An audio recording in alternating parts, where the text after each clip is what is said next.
Today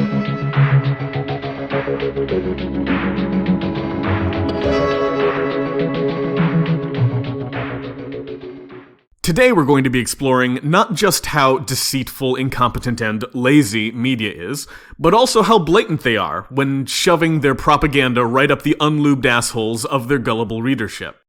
Let me start off with this article from Vox. And yes, I do read that garbage. We all need to die of something, after all. UK leaders insist Brexit will happen by October 31st despite an extension request.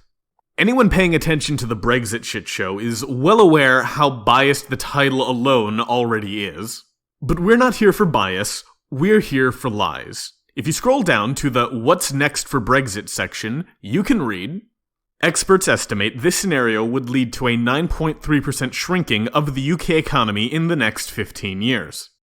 So the UK's GDP, which is what we're referring to when talking about the economy in this context, is estimated to shrink by over 9%.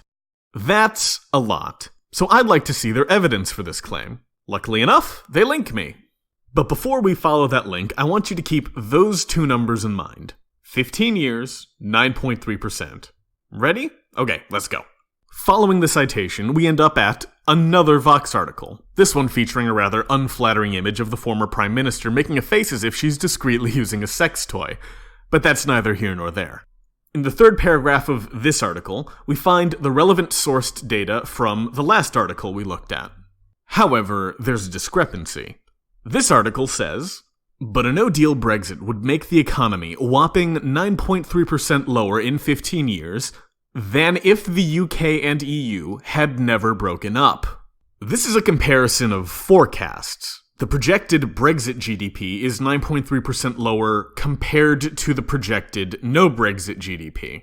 This is not the same as the UK's GDP shrinking by 9.3% from where it is now, which is what was implied by the previous article. For that to be the case, the UK's GDP would need to be experiencing zero growth. It would need to be totally stagnant currently. Thankfully, that does not describe the current state of affairs, but if it did, that would paint a rather sinister picture of the current EU-controlled British economy. Now, this article links to the New York Times as a source, which for me raises at least 3 red flags. Firstly, how likely is it that Vox is going to be able to accurately report on the New York Times' data when it can't even remain consistent in its representation of that data from one Vox article to another? If you can't even be consistent in-house, why would anyone expect you to be consistent with a third party?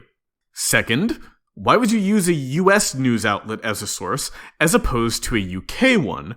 Surely a UK news source would have a better understanding of the UK's current situation.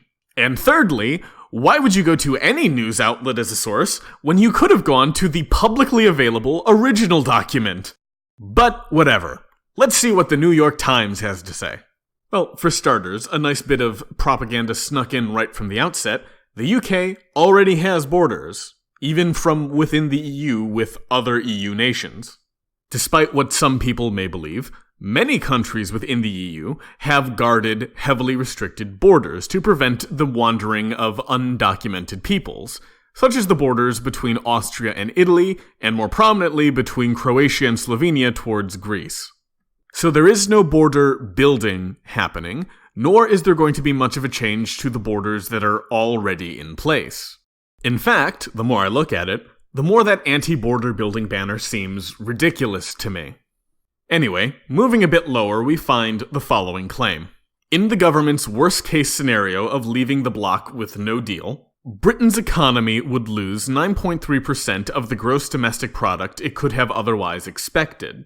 So again, Brexit's effect on the UK GDP is that the GDP will be lower than it could have been expected to be otherwise. We're talking about lower growth, but not net shrinkage.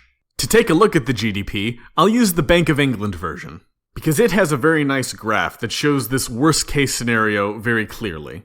And, as advertised by the New York Times, the government's report seemed relatively tame compared with a report from the Bank of England, also released Wednesday.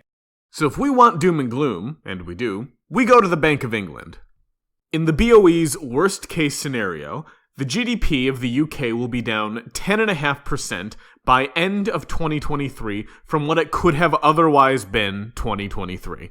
That end 2023 figure, that is the worst case scenario, that GDP is higher than it is currently, and shows no signs of sloping downwards again.